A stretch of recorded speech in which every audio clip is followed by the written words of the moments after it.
bersyukur pada Tuhan karena pada kesempatan ini kita duduk bersama di sini untuk berbagi. Sebelum mulai acara, saya minta Ibu Vero buka kita dengan doa. Mari kita diri kita di hadapan Tuhan dalam nama Bapa dan Putra dan Roh Kudus. Amin. Allah Bapa surga, dengan kata tengah-tengah kami memuji dan menyebut nama-Mu karena atas berkah dan rahmat-Mu, anugerah-Mu, kami boleh kembali berkumpul di tempat ini dalam keadaan sehat walafiat. Tuhan, pada kesempatan ini kami akan melakukan kegiatan kami bersama Ibu Is dan teman-teman. Kami mohon Saudara Kudus-Mu ketengahkan kiranya kegiatan ini boleh berjalan dengan baik dan aman. Nama-Mu yang kudus kami puji kini dan sepanjang segala masa. Amin. Dalam nama Bapa dan Putra dan Roh Kudus. Amin. Terima kasih Bu Vero. Kita melangkah ke acara yang berikut, penyampaian awal oleh Ibu Kepala Sekolah. Waktu dan kesempatan saya berikan. Terima kasih untuk kesempatan yang diberikan saya, teman-teman sekalian yang saya hormati. Pada kesempatan ini seperti jadwal yang saya kirim sementara di Group, bahwa nanti setiap hari Rabu itu kita walaupun belum ada kegiatan resmi grup resmi itu komunitas belajar, tetapi kita mulai di mana di dalam komunitas belajar itu kita nanti saling berbagi. Jadi kebetulan Ibu Is adalah CGP yang ada kegiatan-kegiatan yang melibatkan semua kita guru. Makanya dari hari ini kita mulai itu. Kedepannya nanti ada program atau ada kegiatan-kegiatan di mana di dalam itu kita saling berbagi, boleh kita berbagi di kelompok ini. Halangan yang pertama, kendala belum bentuk itu komunitas belajar itu karena kita dalam satuan pendidikan ini belum semua yang posting upload itu karya nyata tuh, aksi nyata tuh, belum semua posting, bahkan ada yang aktif di PNE. Kita satu guru, mungkin Ibu Vero yang selama ini karena masih aktif di PPG online itu, sehingga tidak sempat lagi untuk buka itu aplikasi PNE. Jadi sudah dari minggu lalu saya sudah buat penyampaian, yang belum upload itu aksi nyata silakan upload. Kemudian yang belum aktif di PNR itu harap mulai aktif, karena kita punya sekolah ini dari kementerian tercover 1 orang guru yang belum aktif itu PNR. Sehingga dari itu kebetulan kita ada CGP yang mau berbagi bersamaan dengan programnya, dengan tugasnya. Tidak salah kalau kita juga ingin tahu tentang ini semua yang dibuat oleh Bu Is. Jadi itu terima kasih Bu Is sudah mulai dan melibatkan kita semua satu persatu, sehingga ini kalau tidak kita sudah ada bayangan apa yang akan dibuat oleh CGP ke depan, yang misalnya yang nanti akan bergelut di modul-modul yang akan datang itu, Ibu Ima atau nanti Kak Eki, Ibu Penny selanjutnya, sehingga sudah ada bayangan apa yang harus dibuat. Terima kasih untuk kita semua, boleh kita ikut bersama dan sampai selesai. Dan mungkin ada hal-hal penting yang harus kita cermati dan kita ikuti, kita geluti bersama, kita bersama-sama. Saya buka mulai dengan kegiatan ini.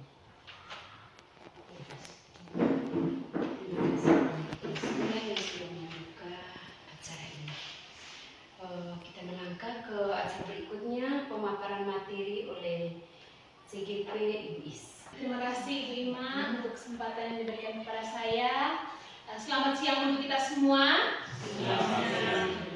Baik, terima kasih karena sudah memberikan kesempatan kepada saya sebagai calon guru penggerak angkatan 7, salah satu calon guru penggerak angkatan 7 Kabupaten Ngada. Salah satu tugas yang diberikan kepada kami adalah melakukan aksi nyata. Nah, kali ini saya ingin melakukan diseminasi atau penyampaian informasi, berbagi pengetahuan kepada Bapak Ibu sekalian berkaitan dengan budaya positif. Jadi seperti apa budaya positif yang harus dilakukan oleh kita sebagai pendidik.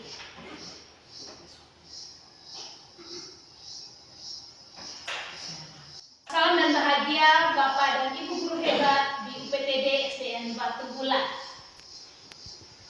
Kali ini izinkan saya memaparkan materi tentang budaya positif.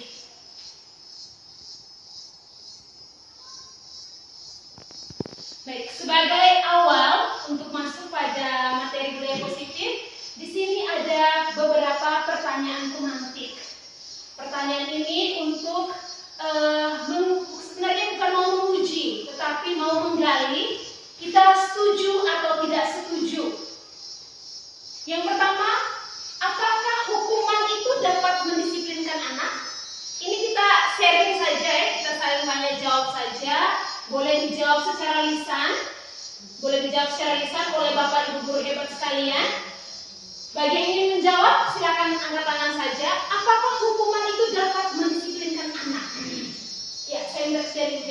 Baik, terima kasih. Kalau menurut saya hukuman itu tidak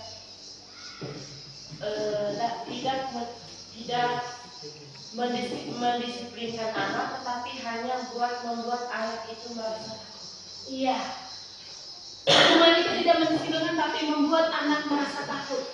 Berarti kita tidak setuju Tidak setuju bahwa hukuman itu bisa mendisiplinkan anak. Oke, yang berikutnya, apakah pemberian hukuman dengan hal yang positif seperti membaca atau membersihkan halaman sekolah itu dapat meningkatkan disiplin anak? Kita setuju tidak? Kalau misalnya kita kasih hukuman dengan cara siswa baca atau siswa bersihkan halaman, itu tuh bisa meningkatkan kedisiplinan mereka. Mama Bisa sekali. Menurut Mama Ima setuju kalau pemberian hukuman secara positif itu bisa mendisiplinkan anak. Pertanyaan yang ketiga, memberikan penghargaan dapat meningkatkan motivasi belajar anak. Kita setuju tidak? Kalau kita memberikan motivasi itu bisa membuat anak semangat. Kita setuju. Berarti ada poin yang kita setuju dan ada poin yang kita tidak setuju. Baik, sebelum melangkah lebih lanjut, saya ingin putar sedikit. Ada satu video.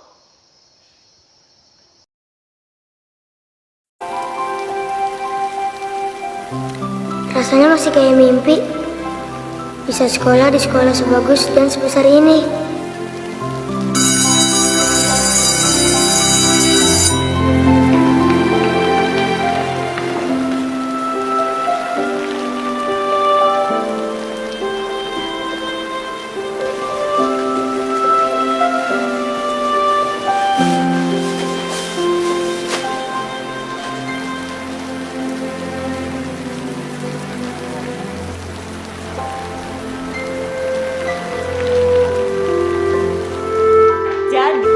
Jadi kita harus menghargai jasa-jasa para pahlawan. Sekarang siapa yang tahu nih tanggal berapa Hari Pahlawan? Saya Bu, Ya Amin? tanggal 10 November. Ya benar Amin. Tanggal 10 November itu adalah Hari Pahlawan.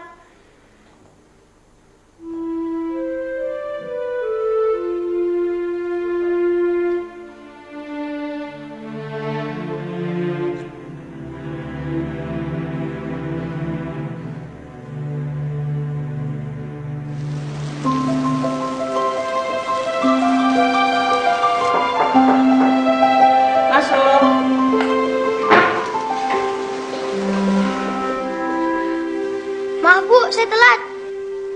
Rumah saya jauh. Masuk, Amin.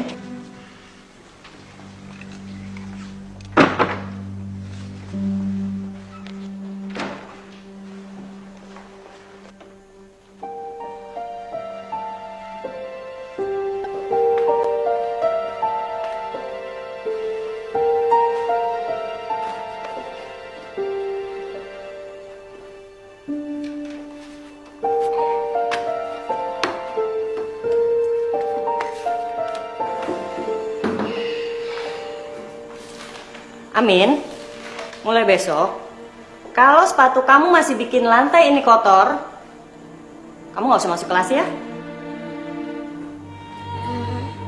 Jadi saya nggak boleh belajar di kelas, Bu.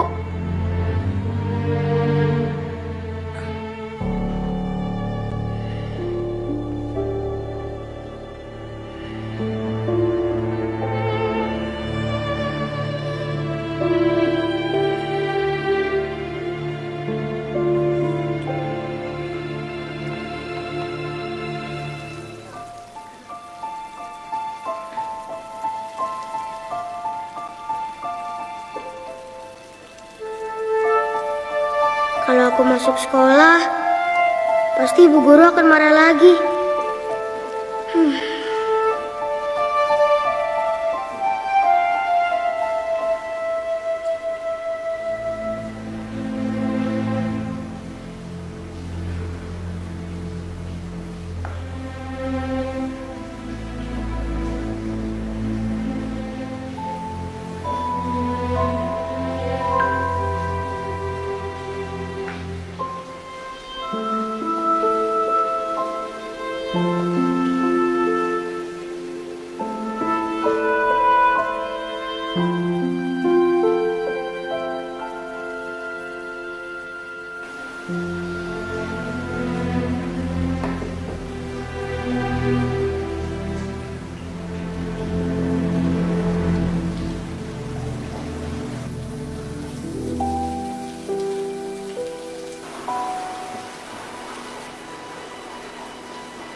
Guru macam apa aku ini? Aku sudah mematahkan semangat belajar muridku. Bagaimana kalau gara-gara perkataanku, Amin jadi berhenti sekolah?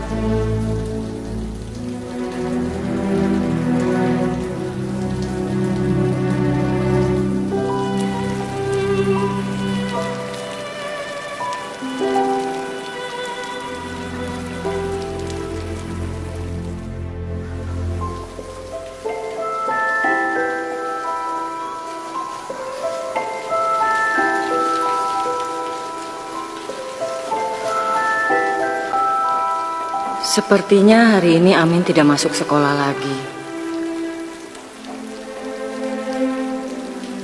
Amin, maafkan kata-kata ibu yang tidak bijaksana ya.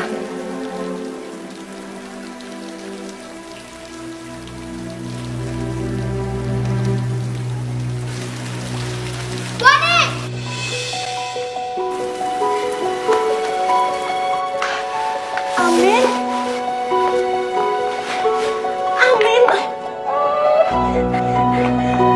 Bu, saya boleh sekolah di sini lagi kan? Saya janji, saya nggak bakal ngotorin lantai lagi. Tuh lihat tuh. Tentu Amin, tentu. Maafkan ibu ya. Ini ada hadiah untuk kamu. Buka.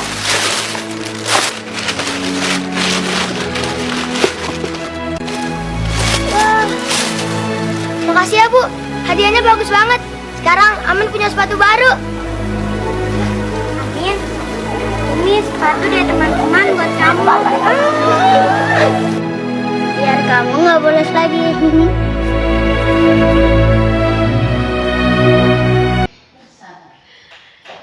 Ya, siapa yang bersabar? Dia beruntung. Baik. Semua pasti jatah mata nih. Ya, saya kemarin pertama kali nonton saya memang benar-benar sempat menjatuhkan air mata.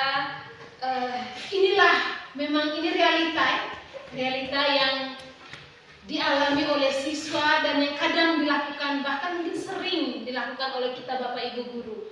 Mungkin hukuman secara fisik itu jarang kita ini, tetapi secara lisan mungkin lebih jauh menyakitkan bagi anak didik kita. Oke, itu pengantar untuk kita masuk ke budaya positif. Kita lanjut.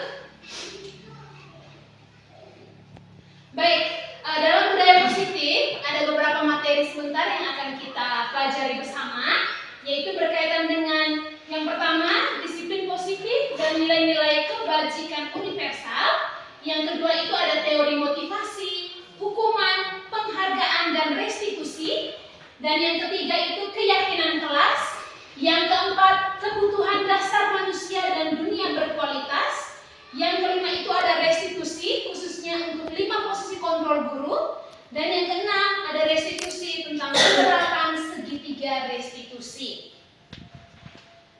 Kita masuk pada materi yang pertama, yaitu disiplin positif dan nilai-nilai kebajikan universal. Baik, di sini ada sebuah permainan kecil. Mungkin saya bisa minta keterlibatan dari kita semua. Saya minta kita untuk berpasangan. Ya. Salah satu dari Bapak Ibu, silakan menuliskan sesuatu yang menurut Bapak Ibu paling berharga sekali untuk diri Bapak Ibu. Berharga sekali dan tidak mau kehilangan itu. Silakan tulis di kertas dan genggamlah dia. Oh ya, maaf.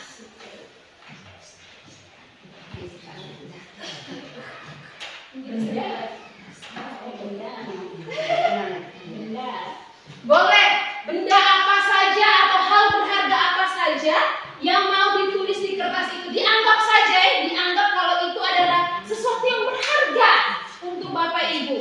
Genggamlah itu di tangan kiri atau kanan, terserah. Genggam di salah satu tangan.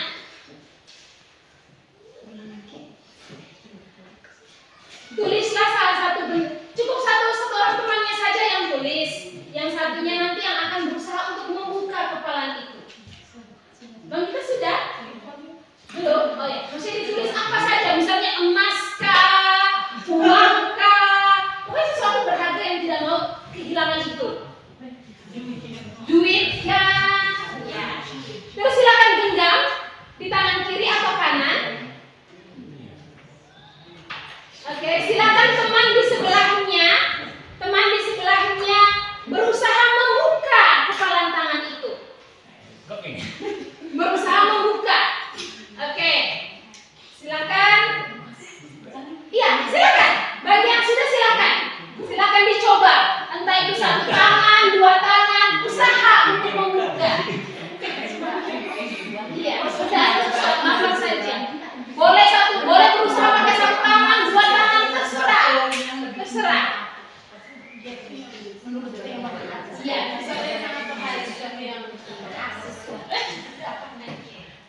benda atau sesuatu. Iya. Sudah? Oke, coba saya tanya pengalaman Gopi dan Pak Engki. Tadi siapa yang menggenggam? Pak Engki. Yang berusaha membuka Gopi. Gopi, apakah Pak Engki membuka kepalan tangannya? Iya. Bisa membuka tapi sangat kuat. Oh, berarti tidak berhasil dibuka. Dia berusaha tetap di kepala terus. Oke. Kalau Ibu Penny dan Ibu Engki tadi? Tidak bisa dibuka. Tidak bisa dibuka juga. Ya, Ibu Penny pasti dia akan ini genggam kuat nih. Woi, berharga sekali kan? Iya, benar sekali. Jadi ini mau mengantar kita bahwa kontrol atas diri kita itu hanya benar-benar diri kita sendiri yang bisa mengontrolnya, bukan orang lain. Segala sesuatu yang terjadi pada diri kita itu semua atas kehendak atau kontrol dari diri kita. Orang lain tidak bisa mengontrol diri kita. Kalaupun tadi misalnya setelah dirayu-rayu, dibujuk-bujuk, tetap diri kita tidak mau melepaskannya, pasti tidak akan terjadi juga. Nah, dari kita punya kegiatan tadi itu, kita mulai mengingat kembali bahwa ada yang namanya teori kontrol atau ilusi kontrol yang selama ini sering kita alami atau kita lakukan.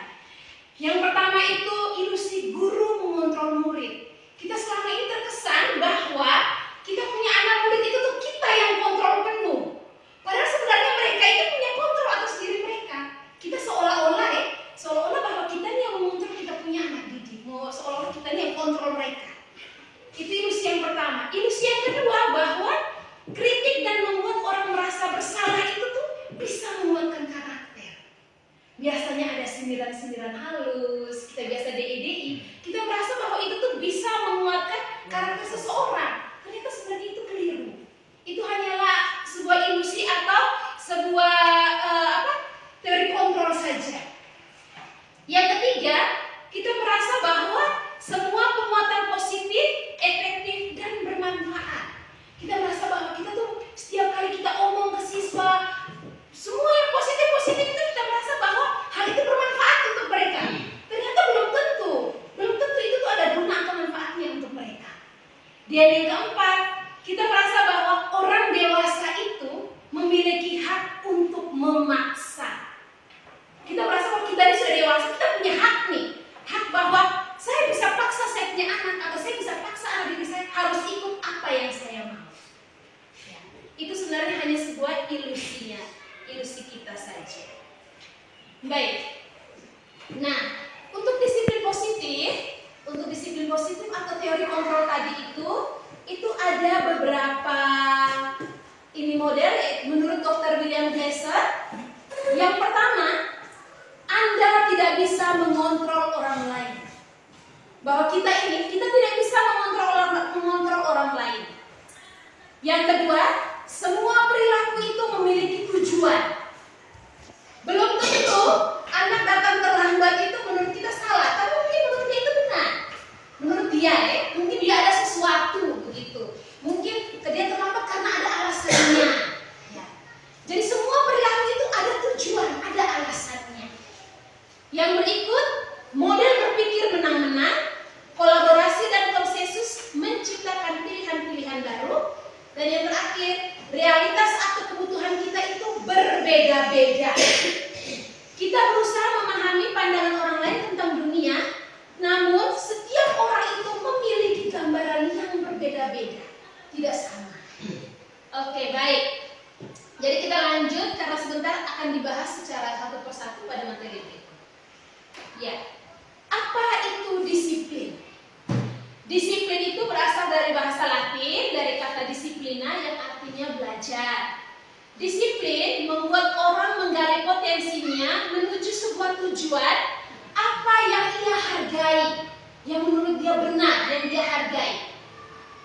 Tetapi di dalam budaya kita, kata disiplin itu berubah menjadi sesuatu yang dilakukan seseorang pada orang lain untuk mendapatkan kepatuhan. Ya toh yang terjadi selama ini, disiplin itu hanya untuk membuat orang supaya patuh. Kecenderungan umum adalah menghubungkan kata disiplin itu dengan ketidaknyamanan. Ya kan? Akhirnya karena kita mendesak orang supaya patuh, akhirnya orang itu menjadi tidak nyaman. Bukan lagi untuk melakukan sesuatu untuk yang akan kita hargai, tetapi hanya untuk menjadi patuh atau untuk pencapaian suatu tujuan saja. Dalam disiplin ada beberapa nilai-nilai kebajikan universal. Itu ada nilai-nilainya, itu ada nilai mandiri, beriman dan bertakwa kepada Tuhan yang Maha Esa, itu nilai akhlak mulia. Nilai mandiri, bernalar kritis, berkepentingan global, bergotong royong, kreatif. Jadi, dalam nilai-nilai kebajikan universal ini, semuanya itu berlandaskan atau mengarah kepada P3, Profil Pelajar Pancasila. Nilai-nilai itu yang di dalam 6 nilai yang terdapat dalam P3, Profil Pelajar Pancasila, itu semua adalah nilai-nilai kebajikan universal. Yang berikut kita melangkah ke teori motivasi, hukuman, penghargaan, dan restitusi. Teori motivasi itu ada dua internal dan eksternal.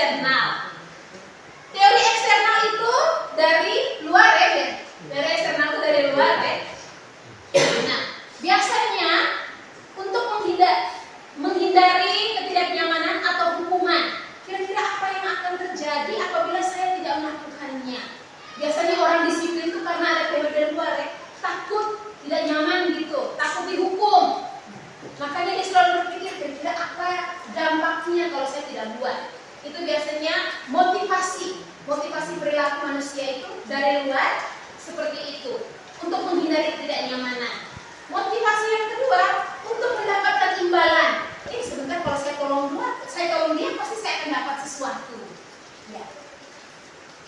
Itu yang berikut, motivasi internal. Biasanya motivasi internal itu untuk menghargai diri sendiri. Dia melakukannya karena kesadaran bahwa dengan berbuat seperti itu ada manfaat untuk dirinya dan menghargai dirinya sendiri. Kita selama ini cenderung melakukan sesuatu itu karena motivasi dari luar, eksternal saja. Kita jarang memperhatikan motivasi dari dalam diri kita untuk menghargai diri kita sendiri. Menurut Ki Hajar Dewantara, merdeka itu artinya tidak hanya terlepas dari perintah, akan tetapi cakap untuk memerintah diri sendiri. Kita harus bisa memerintah diri kita sendiri. Oke. Baik. Seperti yang tadi sudah disampaikan, tadi kan di awal ada pertanyaan berkaitan dengan penghargaan kan? Iya. Di sini ada dihukum oleh penghargaan. Apakah itu tuh bagus atau tidak? Jika kita dihukum oleh penghargaan, maksudnya penghargaan itu merupakan sebuah hukuman atau tidak? Biasanya kalau penghargaan itu terkadang membuat kecemburuan untuk anak yang lain. Ketika kita hanya memuji satu anak, itu kita menghargai dia, tetapi anak lain akan, kenapa ibu hanya memuji dia, saya tidak, kan? Ya, itu menurut teori ini, itu penghargaan itu sebenarnya sebuah hukuman, sebuah bukan merupakan suatu budaya yang positif. Jadi penghargaan itu sebenarnya dia akan menurunkan kualitas siswa. Karena apa? Karena anak yang pintar akan semakin ditinggikan dan anak yang kurang mampu dia akan semakin merasa dirinya kurang terus. Yang berikut, penghargaan mematikan kreativitas. Ketika anak yang mampu itu semakin dipuji, ini dia bagus, dia bisa buat tahu, nah tapi dia bisa terus.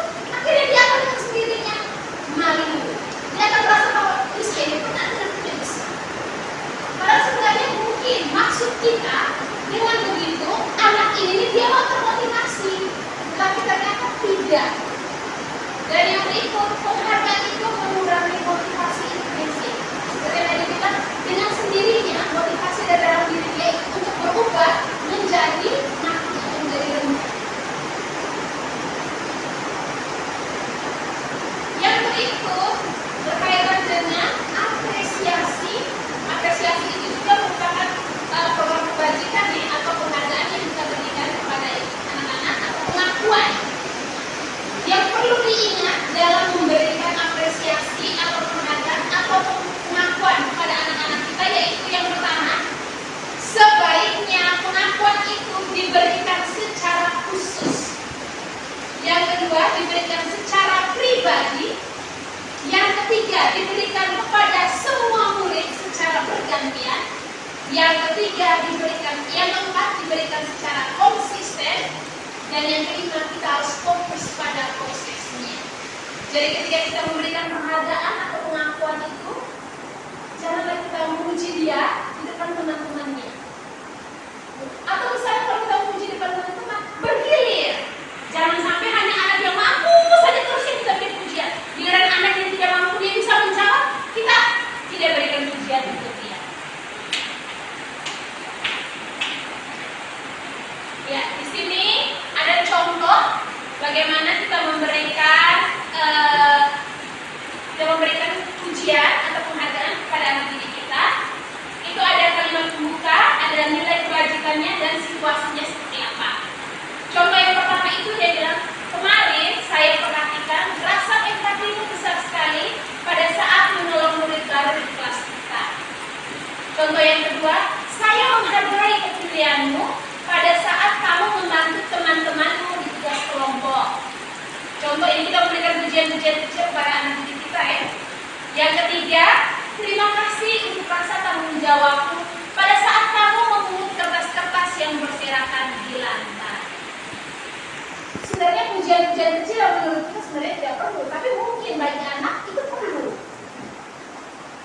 membuat mereka tuh merasa bangga atas diri mereka sendiri. Baik, di sini saya minta keterlibatan dari kita semua. Kita langsung jawab saja ya. Kita langsung jawab secara spontan. Apakah ini adalah hukuman atau konsekuensi? Hukuman dan konsekuensi itu sama atau beda, Mama? Hukuman dan konsekuensi beda ya? Iya. Oke, hukuman dan konsekuensi itu beda. Sekarang yang pertama, mencatat 100 kali di dalam buku kalimat, saya tidak akan terlambat lagi karena terlambat ke sekolah. Itu hukuman atau konsekuensi? Hukuman. Oke. Yang kedua, lari mengelilingi lapangan basket 2 kali karena terlambat hadir di sekolah. Hukuman apa? Hukuman. Yang ketiga, murid diminta untuk push up 15 kali karena tidak menggunakan masker ke sekolah. Konsekuensi. Oke, hukuman konsekuensi.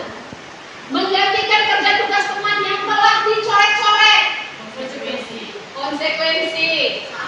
Membersihkan tumpahan air di atas meja karena tersenggol pada saat belajar. Konsekuensi. Murid disuruh untuk mengenakan sepatu seharian di sekolah karena tidak mengenakan sepatu hitam. Hukuman. Oke, hukuman. Yang terakhir, lari mengelilingi lapangan basket 2 kali karena terlambat 10 menit untuk pelajaran PJOK. Hukuman. Berarti tadi hukuman itu lebih kepada fisik ya? Kalau konsekuensi lebih kepada apa? Iya, selamat ibadah. Oke. Mari kita lihat bersama apakah benar kita punya pemahaman. Oke. Benar ya? Sebenarnya tadi ya, hukuman itu lebih kepada sesuatu yang bersifat fisik ya. Kalau konsekuensi itu lebih kepada sesuatu yang bersifat sebab dan akibat. Ya, inilah perbedaan dari hukuman dan konsekuensi. Kalau hukuman, sesuatu yang menyakitkan harus terjadi. Lebih kepada kayak fisik gitu ya, menyakitkan harus terjadi. Tetapi konsekuensi, sesuatu harus terjadi. Sebab dan akibatnya. Yang berikut, hukuman itu membuat anak sakit, baik fisik maupun hati, untuk jangka waktu yang lama. Sedangkan konsekuensi membuat anak itu merasa tidak nyaman, tapi dalam jangka waktu yang pendek saja.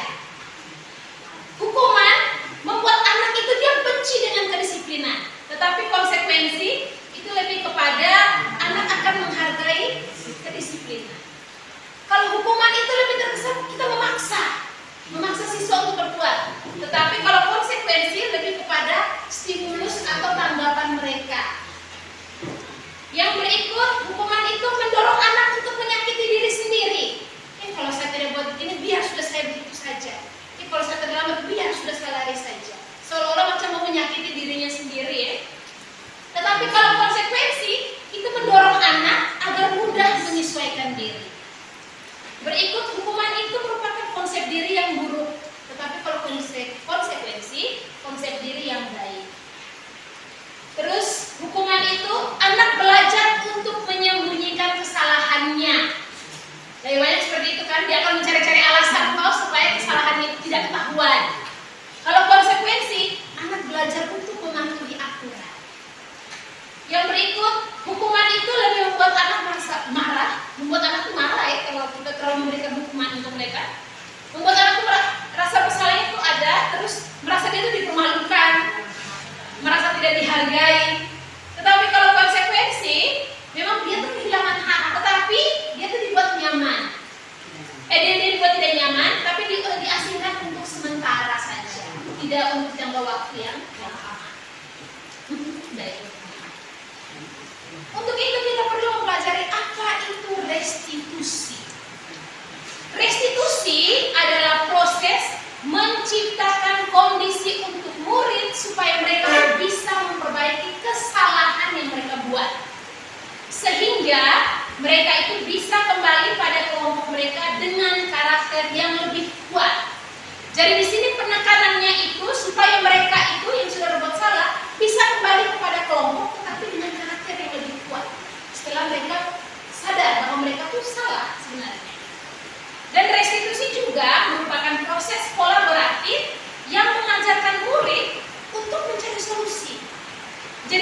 itu diminta untuk mencari solusi atas kesalahan yang mereka buat. Sehingga membantu murid itu berpikir orang seperti apa yang nanti mereka inginkan. Dan bagaimana mereka itu harus memperlakukan orang lain.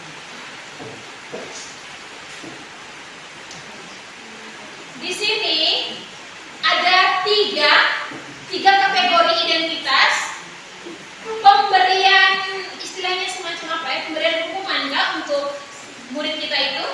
Ada yang namanya identitas gagal dan identitas sukses. Gagal itu seperti tadi yang kita memberikan hukuman itu dinyatakan bahwa kita gagal. Gagal mendisiplinkan anak ya, itu dinyatakan kita gagal ketika kita memberikan hukuman. Namun kita akan dikatakan sukses jika untuk menerapkan disiplin itu kita menggunakan konsekuensi atau restitusi. Tetapi yang paling diharapkan adalah kita bisa melakukan restitusi. Kita membuat anak itu sadar akan kesalahannya dan dia berusaha mencari solusi. Bagaimana solusi atas kesalahan yang dia buat itu supaya dia bisa kembali kepada kelompoknya itu dengan karakter yang lebih kuat, supaya mencapai suatu tujuan yang mulia. Jadi biasanya perbedaannya itu kita lihat bersama di 3 kolom ini. Kalau hukuman itu lebih kepada sesuatu yang menyakitkan, tetapi konsekuensi itu sesuatu yang harus terjadi, dan restitusi itu pilihan. Pilihan itu maksudnya siswa menentukan sendiri jalan keluar dari masalah yang dia buat. Itu kita bisa lihat sendiri, nanti di bawah itu ada. Kalau di hukuman kita lebih kepada kau harus apa, karena sesuai aturan kan. Tetapi kalau restitusi, kita lihat sini perbandingannya. Kalau restitusi ini lebih kepada apa yang kamu yakini, apa yang bisa kamu lakukan untuk memperbaiki masalahmu. Jadi di situ tidak menjudge anak atau kita tidak membuat anak itu merasa lebih bersalah. Tetapi kita membuat dia itu bagaimana supaya dia itu bisa menemukan solusi atas masalahnya. Jadi di sini ada 9 ciri-ciri restitusi. Yang pertama, restitusi itu bukan untuk menebus kesalahan, tetapi untuk belajar dari kesalahan. Yang kedua, memperbaiki hubungan. Yang ketiga, restitusi itu berupa sebuah tawaran, bukan paksaan. Yang keempat, restitusi menuntut untuk melihat dalam diri. Yang kelima, restitusi mencari kebutuhan dasar yang mendasari tindakan. Yang keenam, restitusi diri adalah cara yang paling baik dalam memecahkan masalah yang dihadapi oleh anak. Yang ketujuh, restitusi fokus pada karakter, bukan tindakan. Yang kedelapan, restitusi fokus pada solusi. Dan yang ke-9, restitusi mengembalikan murid yang berbuat salah pada kelompoknya. Jadi tidak sampai ketika dia kembali ke kelompoknya mungkin dia mendapatkan bulian atau apa. Tidak, lebih kepada dia mencari solusi atas kesalahan yang dia buat, sehingga ketika dia kembali ke kelompoknya dia bisa diterima dengan baik. Nah, untuk itu, untuk menjalankan restitusi dengan baik, kita harus membuat yang namanya keyakinan kelas. Selama ini kita biasa kenal dengan peraturan kelas, tapi biasanya peraturan itu identik dengan hukuman secara fisik. Nah, supaya menghindari itu, maka kita akan membuat yang namanya keyakinan kelas. Mengapa tidak peraturan? Mengapa harus keyakinan? Mari kita lihat di sini. Coba Bapak Mama, di sini ada beberapa pertanyaan pemantik. Mengapa kita memiliki peraturan harus menggunakan helm bila mengendarai kendaraan roda 2? Ini mungkin bisa dijawab oleh Bapak Ibu yang setiap hari dengan motor, mungkin Ibu Ima. Mengapa kita harus menggunakan helm bila mengendarai kendaraan roda 2?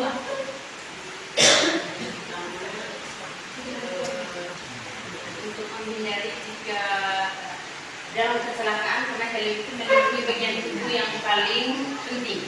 Oh, berarti menggunakan helm itu lebih khusus melindungi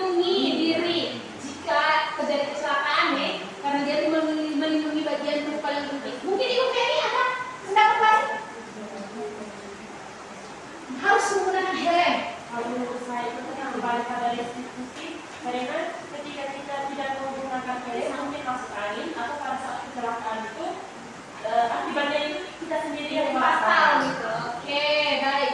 Ibu Penny berpendapat sama, kurang lebih sama seperti Mama Ima, bahwa menggunakan helm itu merupakan berarti kesadaran ya dari dalam diri. Konsekuensinya nanti tidak baik begitu kalau misalnya kita tidak menggunakan helm. Yang berikut, mengapa kita memiliki peraturan 3M? Menggunakan masker, mencuci tangan, dan menjaga jarak 1,5 meter. Ini kemarin pada saat COVID ya. Baik, Ibu Penny? Untuk menghindari terjangkitnya virus corona. Oh, supaya tidak terjangkit virus corona. Oke, kalau Mama Mira, mungkin ada pendapat lain? Sama. Oke. Baik, kita kurang lebihnya supaya kita terhindar dari penyakit ya.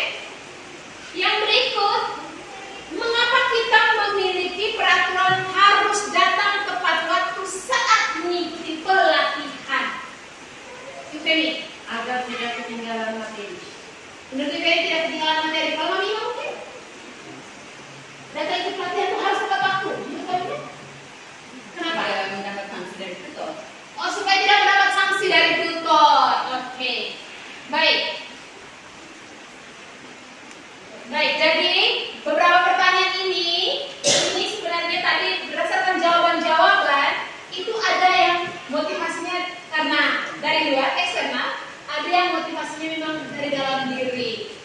Misalnya tadi menggunakan helm itu karena sadar kalau saya tidak pakai, kalau saya jatuh bagaimana? Ya, itu lebih kepada motivasi dari dalam diri sendiri. Sesuatu yang kita yakini. Macam terus Ibu Penny tadi bilang kalau menggunakan masker itu supaya melindungi diri dari penyakit, melindungi diri dari orang lain. Itu berdasarkan sesuatu yang kita yakini dari dalam diri kita sendiri. Baik.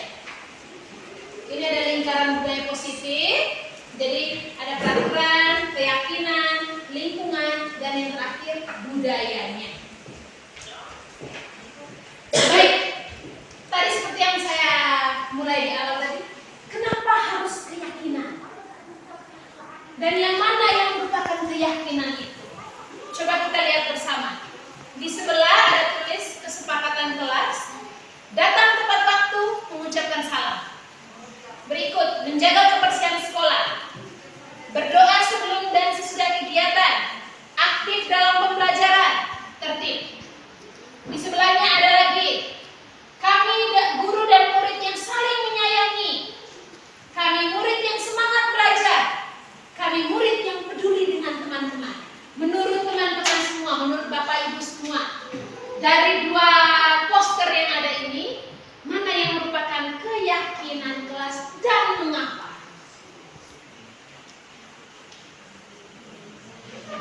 Mungkin Mama Fir mau pendapat yang merupakan keyakinan kelas itu yang mana dan kenapa itu merupakan keyakinan kelas?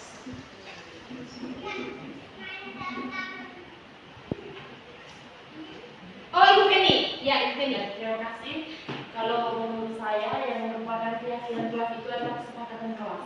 Kesepakatan kelas itu Yang mana? Ini sama-sama kesepakatan. Yang kiri atau yang kanan? yang bagian kanan. Yang kanan di sini ya? Oke. Itu disebut sebagai keyakinan karena sesuatu itu diyakini bisa dilaksanakan dengan baik. Oke, menurut Ibu Penny, yang keyakinan itu yang ini nih, yang sebelah kanan. Atau mungkin ada yang lain? Mungkin ada yang lain? Mami mungkin sama dengan Ibu Penny atau berbeda? Sama ya? Oke. Iya.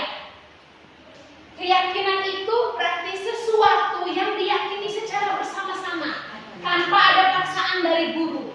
Kalau yang di sebelah itu seolah-olah memaksa, datang harus tepat waktu terus harus ucap salam.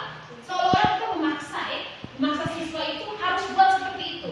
Tetapi kalau yang di sebelah kanan itu sesuatu yang diyakini secara bersama oleh siswa dan oleh guru. Kami guru dan murid saling menyayangi, Jadi mereka membangun sesuatu yang mereka yakini bahwa mereka tuh harus sama-sama saling menyayangi. Jadi di sini keyakinan kelas itu sama dengan kesepakatan kelas, tetapi yang lebih ditekankan adalah yang diyakini secara bersama-sama.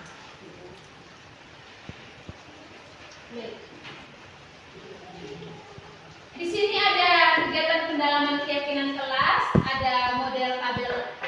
dan Y. Ada hormat, bekerja, diterima dan dimiliki.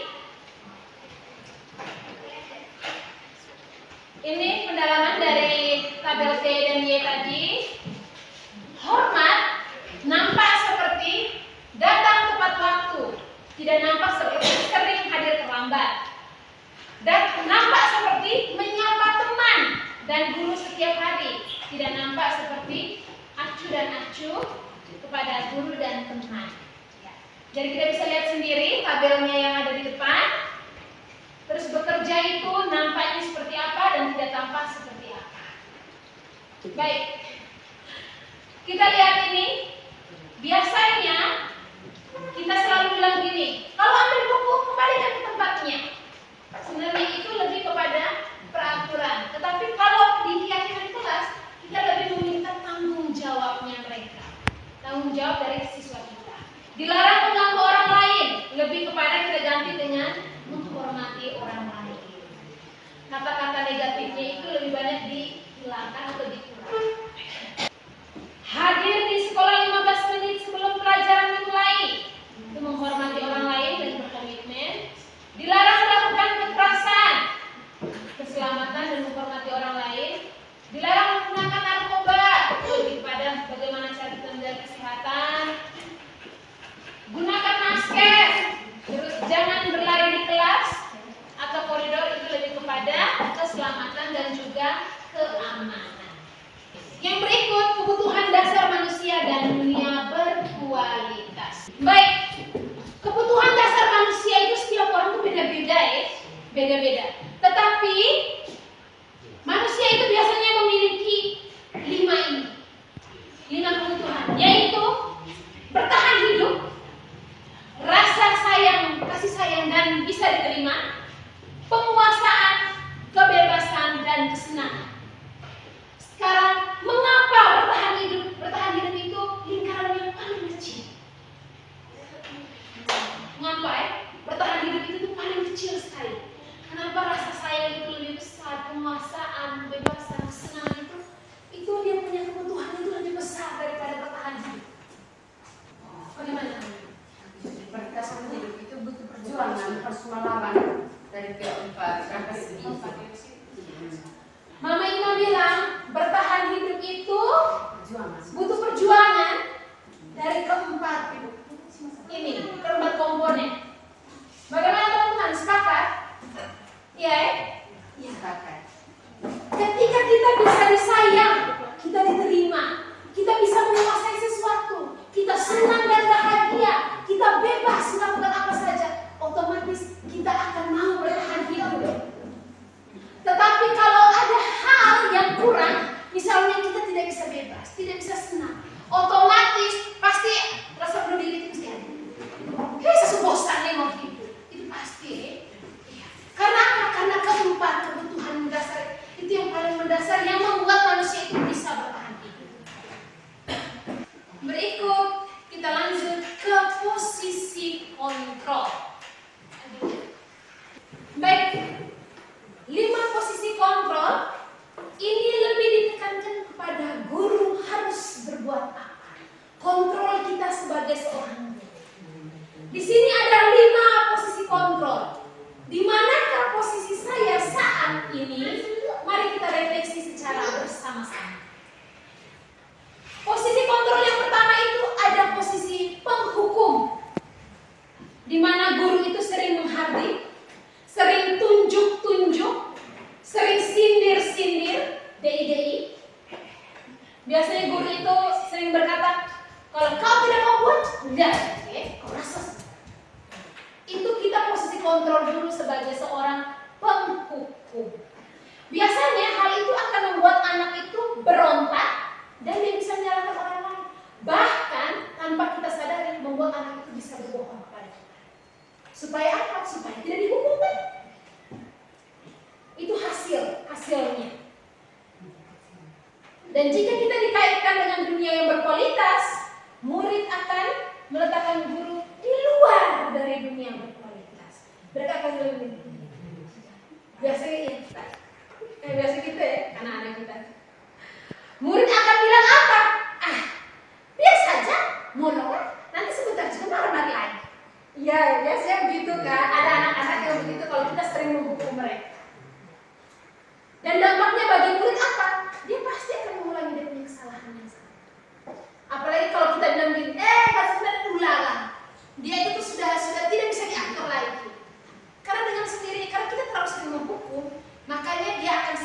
mengurangi kesalahan yang dia buat. Yang berikut posisi membuat orang merasa bersalah. DIDI. Itu biasanya guru itu sambil berceramah, guru mengatakan, bilang gini, "Ih, ibu ini kecewa sekali. Kau kenapa lakukan begitu?" Itu membuat orang-orang itu membuat siswa merasa bersalah. Jadi guru itu kan berkata begini, kamu seharusnya kau sudah tahu kalau ibu itu lelah sekali, ibunya ada stres. Kamu lihat ibu sudah begini tuh, kamu datang terus. Karena sebenarnya mungkin anak tuh mau menyampaikan sesuatu kepada kita, tetapi kita yang lebih dulu menolak, kita lebih dulu buat dia supaya merasa bersalah. Kenapa dia harus datang di kita? Nah, hasil dari kalau kita membuat anak merasa bersalah, mungkin dia tuh akan menyembunyikan hal yang dia mau sampaikan. Dia tidak akan berani untuk jujur kepada kita. Rasa percaya diri dia tuh pasti dengan sendirinya berkurang. Nah, di mana letak dari dunia berkualitas? Murid akan meletakkan guru di dalam dunia yang berkualitas. Dan murid akan berkata, "Maafkan saya." Biasanya kalau guru marah, ketika siswa datang, siswa akan datang, "Ibu minta maaf, mana aja." Karena sebenarnya mungkin dia mau kasih sesuatu nih. Karena kita sudah lebih dulu bilang, saya itu mau sibuk, stres, mau ngomong aja. Itu pasti siswa akan, "Ibu minta maaf." Dengan sendirinya dia tidak akan mengatakan apa yang mau dia bilang, apa yang mau dia sampaikan ke kita. Dan dampaknya pada murid apa? Murid akan merasa rendah diri, kurang percaya diri. Karena dia merasa bahwa saya mau pergi di ibu, tapi ibu tolak terus saya. Yang berikut posisi kontrol sebagai teman. Bagaimana guru berbuat jika menempatkan diri sebagai teman? Itu guru membuatkan alasan-alasan untuk murid-muridnya. Contohnya apa? "Ayo lakukan ini. Kalau kau tidak mau sunnah, ibu kasih hadiah." Biasanya. "Orang mau tolong ibu, tenang, sebentar ibu kasih kau uang." Itu kita memposisikan diri kita sebagai temannya siswa. Hasilnya apa? Siswa akan merasa ketergantungan dengan kita. Nisa, sebentar harus tolong ibu, karena ibu pasti kasih uang sebentar. Nisa harus tolong ibu, karena sebentar ibu pasti bayar ke saya, ibu tidak kita marah saya. Hasilnya adalah akan menjadi ketergantungan. Dan murid akan meletakkan guru sebagai orang yang sangat penting di dunia berkualitas. Yang berikut, dia akan berkata apa? "Saya pikir Bapak Ibu itu teman saya, rekannya saya." Karena saking dekatnya kita kan, saking dekat kita memposisikan diri sebagai teman. Dan dampaknya apa? Siswa akan tidak mandiri dan terus bergantung kepada ibu. Yang berikut, posisi kontrol sebagai pemantau. Pemantau itu biasanya kita dengan menghitung dan mengukur. Contoh perkataan yang sering guru lakukan itu, apa peraturannya? Biasanya kalau siswa datang terlambat, kita punya peraturan bagaimana? Atau siswa tidak kerja tugas, peraturan kita di sekolah bagaimana? Atau berpakaian yang tidak sesuai aturan, kita punya peraturan bagaimana? Nah, disitulah kita memiliki fungsi kontrol sebagai pemantau. Hasilnya, siswa akan menyesuaikan diri apabila dia diawasi. Dia akan menyesuaikan diri. "Oh, saya kalau tidak pakai begini dan sebentar pasti ibu guru tegur saya." Dia merasa bahwa dia itu diawasi.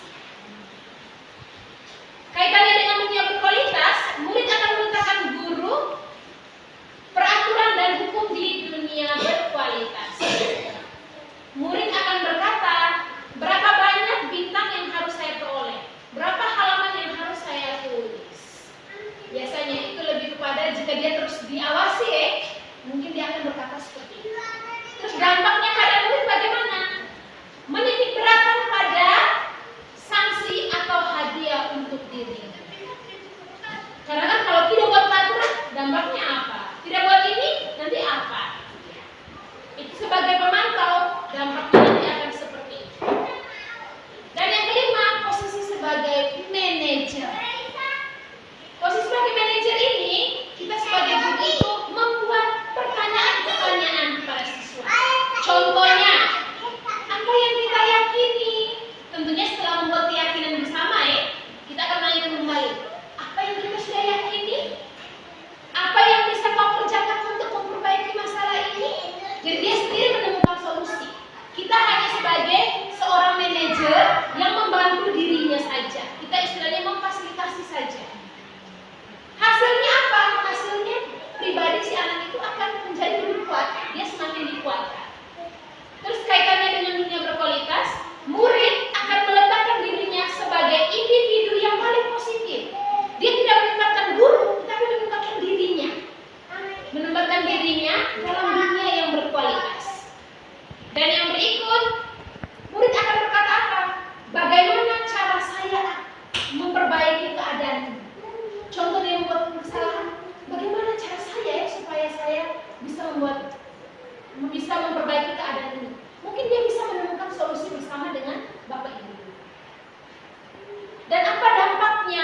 Dampaknya siswa bisa mengevaluasi diri sendiri dan dia bisa memperbaiki. Nah, Bapak Ibu sekalian, dari 5 posisi ini, 5 posisi kontrol kita sebagai guru, ada 2 yang namanya kontrol dari luar, itu disebut dengan identitas gagal. Kita dinyatakan gagal apabila kita itu memposisikan diri kita sebagai seorang penghukum ataupun membuat orang merasa bersalah. Yang kedua, kita dinyatakan berhasil atau sukses, tapi tetap kontrolnya itu datangnya dari luar, masih datang dari guru. Itu jika kita memposisikan diri kita sebagai teman atau sebagai pemantau. Dan yang ketiga, kita akan nyatakan berhasil atau sukses jika kontrol itu datang dari dalam diri anak. Itu jika kita memposisikan diri kita atau memposisikan fungsi kontrol kita sebagai seorang manajer. Jadi di sini yang paling dan sangat diharapkan bahwa kita guru-guru dapat memposisikan diri kita itu sebagai seorang manajer di dalam kelas kita masing-masing dan juga di lingkungan sekolah kita. Karena semua murid di sekolah itu adalah anak kita bersama. Bukan bilang, oh itu anak kalinya dia jadi anaknya dia. Tidak, ini anak kita semua. Di sini ada beberapa pertanyaan-pertanyaan yang mungkin menguatkan pemahaman kita berkaitan dengan fungsi kontrol kita sebagai seorang guru. Contoh di sini yang pertama, saya kecewa sekali dengan kamu. Kira-kira itu fungsi kontrol apa ya? Saya kecewa sekali dengan kamu. Kontrolnya apa tadi itu? Teman, membuat merasa bersalah, penghukum, membuat merasa bersalah ya. Saya kecewa sekali dengan kamu. Oke. Yang kedua, kau tidak pernah benar melakukannya. Kau tidak pernah benar. Malas kau berbuat sesuatu pasti tidak benar. Membuat rasa bersalah. Ayolah, lakukan demi ayolah, buatlah demi ibu tuh. Tolonglah. Kira-kira itu posisi kontrol kita sebagai seorang sebagai teman. Oke, membuat rasa bersalah 2, yang ketiga teman. Yang berikut, apakah kau mendapatkan stiker bintang hari ini? Kau mau tidak dapat bintang hari? Mau tidak? Teman, ya teman. Yang berikut, bagaimana kau bisa menyelesaikan masalah ini? Manajer. Kau selalu yang paling akhir bekerja tuh. Tidak pernah enak. Kau selalu yang terakhir. Penghukum atau membuat merasa bersalah? Membuat rasa bersalah. Oke, baik. Oh, penghukum. Jadi kita lihat sama-sama. Kalau saya kecewa sekali dengan kamu, ya, membuat orang merasa bersalah. Kamu tuh tidak pernah kau tidak pernah benar berbuat. Itu penghukum. Kita menghukum. Secara lisan, secara lisan. Ayolah, buat ini untuk ibu. Nah, kita itu teman. Apakah kau mau dapat stiker bintang? Tidak hari. Kalau kau mau buat kok. Nah, itu sebenarnya kita sebagai seorang pemantau. Yang berikut, bagaimana kau bisa selesaikan masalah ini? Itu lebih kepada kita sebagai seorang manajer.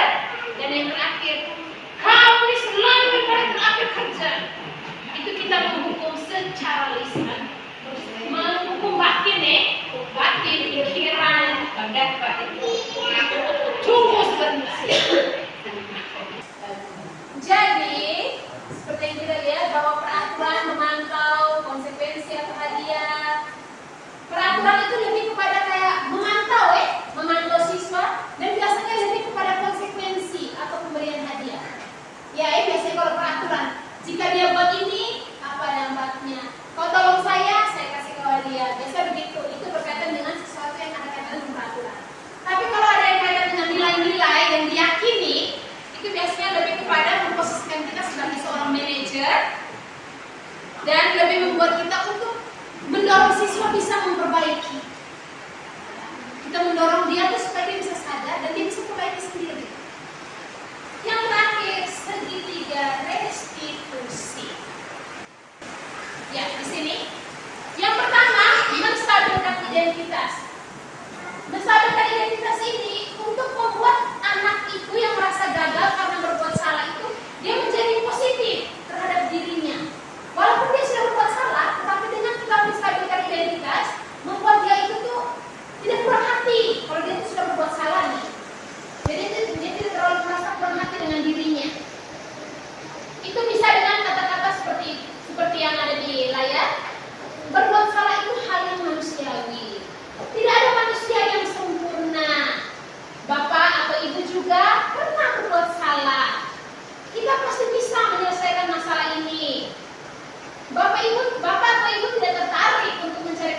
yang benar, siapa yang salah.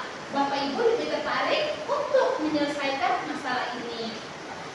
Kalau kamu menyalahkan dirimu sendiri terus-menerus, apakah kau sudah bersikap baik pada dirimu? Contoh-contoh pertanyaan ini adalah pertanyaan yang bisa kita ucapkan kepada anak untuk menstabilkan identitas supaya membuat dia tuh menjadi merasa positif kembali kepada dirinya. Yang berikut, setelah kita menstabilkan identitas, kita sudah membuat dia itu merasa positif kepada dirinya. Kita lanjut kepada validasi kebutuhan. Validasi kebutuhan ini bertujuan untuk membantu murid mengenali kebutuhan dasar apa yang ingin dia penuhi ketika dia hendak membuat salat itu. Mungkin dia membuat salat itu untuk satu tujuan, untuk apa yang dia ingini, apa yang dia inginkan. Nah, itu kita guru bisa berkata seperti ini. Kamu bisa saja kan melakukan hal yang lebih buruk, tetapi kau tidak melakukannya.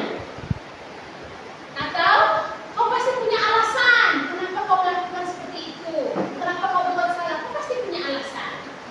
Atau bisa saja dengan kalimat, kira-kira apa yang penting untukmu, atau apa yang kau rasa penting. Yang berikutnya, kamu boleh tetap berusaha menjaga sikap itu, tetapi tambahkan sikap yang lain, sikap yang baru. Atau bisa juga mau kau belajar cara lain untuk mendapatkan yang kau butuhkan tanpa harus memukul. Biasanya sering kita alami ya, siswa dengan siswa baku pukul. Mungkin ini salah satu kalimat yang bisa kita ajukan kepada mereka. Kau mau tidak belajar dengan cara lain untuk mendapatkan yang kau inginkan tanpa harus memukul teman. Contohnya ya. Terus yang berikut bisa saja dengan apakah besok kau bisa lakukan lagi? Apakah kamu bisa melakukan dengan lebih baik besok? Kira-kira besok itu bisa tidak kau lebih baik dari yang ini? Itu kita membantu siswa. Pertanyaan ini bisa membantu siswa itu untuk mengenali kebutuhan dasar apa yang ingin dia penuhi. Tahap yang terakhir kita menanyakan keyakinan. Supaya apa? Supaya anak itu melihat kesalahannya dihubungkan dengan norma-norma sosial dan nilai-nilai yang mendasari manusia berinteraksi dengan orang lain. Jadi contohnya di sini ada kalimat-kalimat contoh. Apa nilai yang kita percaya di kelas kita atau sekolah kita? Mungkin ini setelah membuat keyakinan kelas secara bersama atau keyakinan sekolah secara bersama ya. Atau misalnya apa nilai-nilai universal yang telah kita sepakati? Atau bisa kira-kira kelas ideal itu yang kau mau seperti apa ya? Mungkin jadi di situ tuh anak tuh dia bisa berpikir, dia bisa dengan itu dia bisa mengingat kembali norma-norma, nilai-nilai supaya dia tuh bisa berinteraksi dengan teman-temannya. Kamu ingin menjadi anak seperti apa? Apa yang kamu rasakan ketika kamu melakukan itu? Kamu mau menjadi orang yang seperti apa? Nah, ini adalah contoh-contoh kalimat yang bisa kita gunakan supaya siswa itu bisa melihat kesalahannya dan dia bisa menemukan solusinya, menemukan solusi atas kesalahan yang dia lakukan. Oke, baik. Jadi di sini sebagai contoh di sini saya akan menunjukkan video contoh segitiga restitusi yang saya lakukan, dan ini mungkin tidak sempurna dan mungkin butuh masukan dari Bapak Ibu guru sekalian. Jadi saya akan putarkan salah satu saja karena kemarin ada dua video restitusi.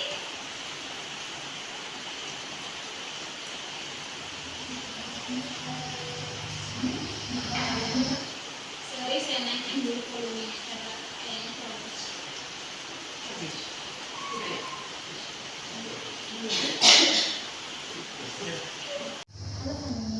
Halo Bu. Ani, kenapa hari ini kerja PR dengan kita sayang? Ibu, saya salah, saya tidak kerja PR Bu. Ani tidak kerja PR, Ani salah. Ani sadar Ani salah. Tidak apa-apa sayang. Semua orang itu pernah berbuat kesalahan. Ibu juga pernah berbuat kesalahan. Karena kita ini manusia biasa ya. Kadang kita lupa, makanya kita tidak kerja PR, makanya kita berbuat salah. Tetapi Kalau kita melakukan sesuatu tuh pasti ada alasannya toh. Ya Bu. Fanny juga sampai tidak kerja PR itu pasti Fanny punya alasan. Kira-kira apa alasannya saya sampai Fanny itu tidak kerja PR? Nanti Ibu tadi malam tuh saya nonton TV. Nonton TV. Ya Bu. Terus? Ibu saya mau cita-cita jadi artis. Kamu jadi artis ya? Makanya kau nonton TV terus. Wah, keren sekali kau punya cita-cita tuh. Nah, pantas kalau kau rajin nonton TV. Tidak apa-apa. Kalau memang kau suka nonton TV karena cita-cita mau menjadi artis, tidak apa-apa. Itu juga bagus sayang. Tetapi mengerjakan tugas dari sekolah juga itu kan penting toh sayang? Iya. Fanny kan tidak kerja tugas. Kira-kira Fanny melanggar kita punya keyakinan tidak? Melanggar Bu. Melanggar. Kira-kira keyakinan yang mana sayang? Tidak disiplin. Tidak disiplin. Fanny sadar Fanny tidak disiplin? Ya Bu. Kalau Fanny tidak disiplin, apakah Fanny bisa raih Fanny punya cita-cita menjadi artis? Tidak bisa. Iya. Nanti Fanny punya cita-cita tidak akan tercapai toh kalau Fanny tidak belajar disiplin dari kecil. Nah, kalau begitu, apakah ada niat dari Fanny untuk berubah? Ada Bu. Ada. Kalau Fanny ada niat untuk berubah, apakah ada caranya? Ada Bu. Nah, bagaimana sayang? Kalau ada PR Fanny akan kerja. Oh, Fanny janji Fanny mau kerja PR. Ya Bu. Oke, terus? Ibu tadi tuh saya lihat Arka tidak bisa kerja PR. Boleh saya bantu dia? Oh, Fanny mau bantu Arka untuk menjelaskan PR yang tadi? Ya Bu. Oke, sayang, boleh sekali. Kira-kira kapan Fanny mau ajar Arka? Pas jam istirahat kedua jam Bu. Oh, sebentar istirahat kedua Fanny mau ajar Arka. Ya Bu. Oke, boleh sekali sayang. Saya punya rumah tuh dekat dengan Arka. Kalau pulang tuh saya mau kerja sama dengan dia. Oh, nanti Fanny mau belajar sama-sama dengan Arka. Ya Bu. Oke, baik. Kalau begitu nanti sebentar Ibu akan sampaikan ke Arka kalau Fanny mau mengajarkan Arka supaya Arka juga bisa seperti kamu semua. Terima kasih banyak Fanny kalau begitu. Boleh sih? Ya Bu. Oke, itu contoh singkat segitiga restitusi yang bisa kita lakukan. Jadi mungkin selama ini kita sering kalau siswa tidak kerjakan PR, kita lebih banyak, kau ini memang pemalas sekali, biasanya langsung menjudge. Tapi kita tidak pernah menyadari, kita tidak pernah menanyakan alasannya kenapa sampai tidak kerja PR. Mungkin di situ ketika kita melakukan segitiga restitusi, dia bisa jujur. Saya tidak kerja itu sebenarnya karena saya nonton, karena saya itu cita-cita saya itu saya mau seperti ini. Ketika kalau kita restitusi itu lebih kepada kita mendekatkan diri kita lebih membuat diri kita tuh lebih dekat dengan anak. Supaya mereka tuh bukan berarti bahwa mereka tidak takut guru, tidak. Lebih membuat bagaimana kita tuh menghargai mereka. Kita tuh menghargai mereka, menghargai alasan dan juga pendapat mereka. Oke, baik. Untuk kegiatan kita yang terakhir, di sini saya minta kita semua mungkin bisa menuliskan refleksi dari kegiatan kita pada hari ini. Di sini ada 4 pertanyaan. Yang pertama itu, kira-kira hal baru apa yang mengubah paradigma saya yang saya dapatkan dari materi budaya positif hari ini? Yang kedua, perasaan apa yang muncul selama saya mengikuti sesi ini, khususnya mengenai makna disiplin dan motivasi intrinsik, motivasi dari dalam diri. Yang ketiga, peran Among seperti apakah yang telah saya lakukan selama mengikuti modul ini? Dan yang keempat, saya akan menjadi Among yang seperti apa setelah saya mengikuti modul ini? Dan mungkin jawabannya bisa dituliskan di kertas yang saya bagi. Terima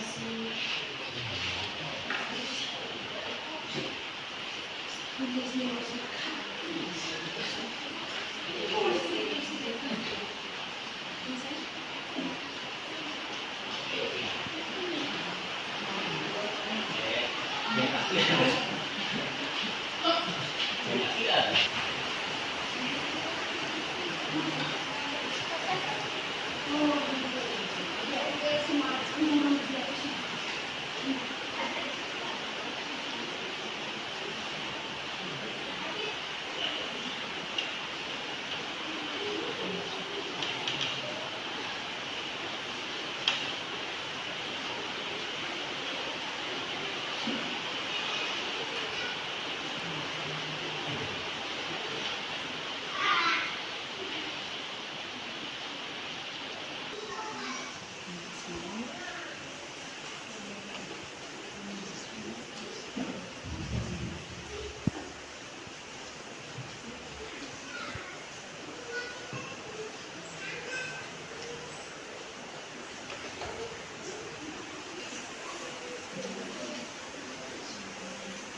kesempatan ini, bila ada diskusi atau sharing kecil yang mungkin mau ditanyakan, waktu dan kesempatan saya berikan.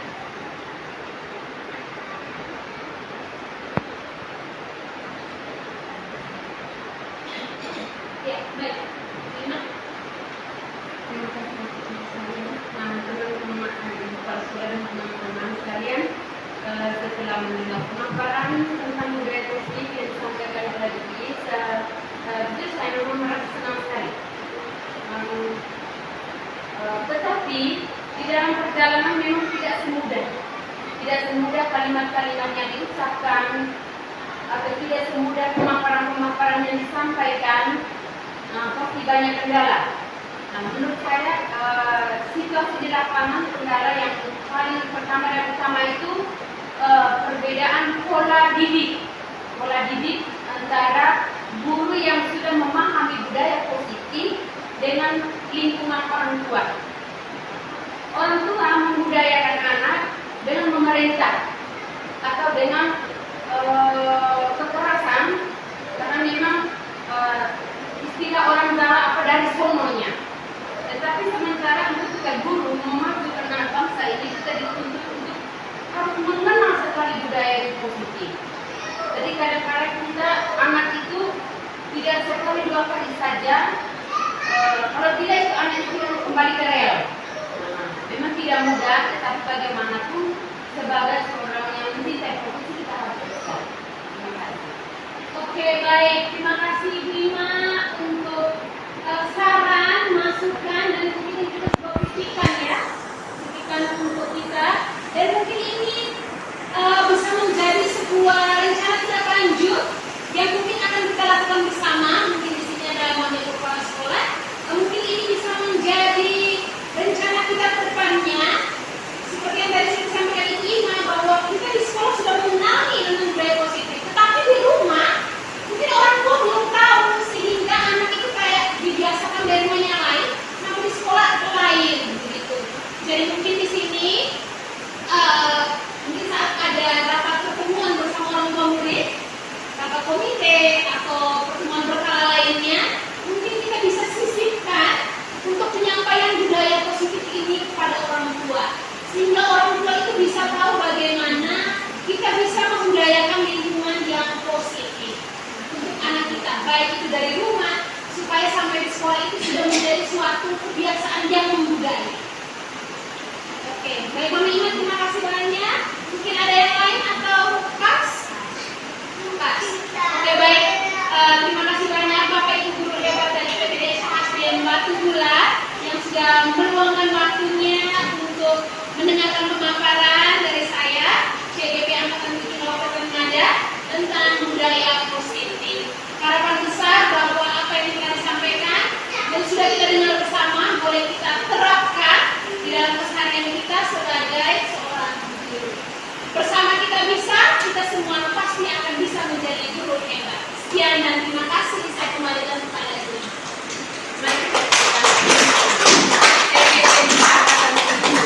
Dari PPDS yang Batu Bulat Ibu, sekali lagi terima kasih banyak hal yang baru. Selanjutnya saya berikan kesempatan kepada kepala sekolah untuk menyampaikan penegasan atau kata-kata dua di akhir pertemuan kita ini.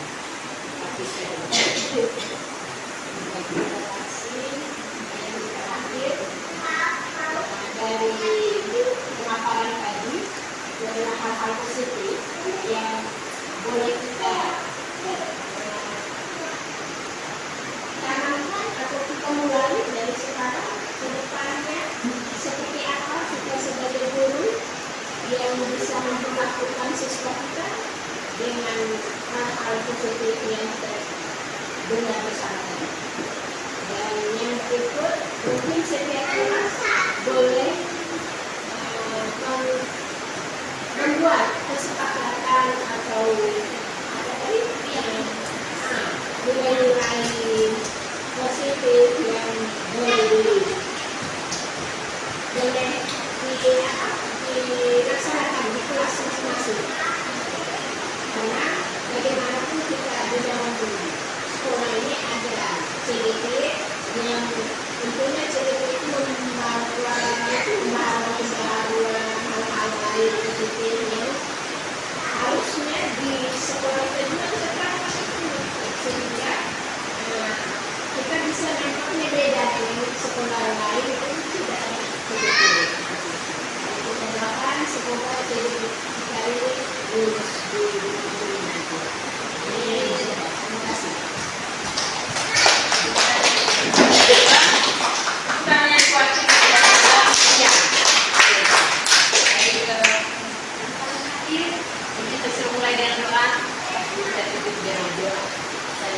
Dan Cicero dari pertemuan kita dari doa.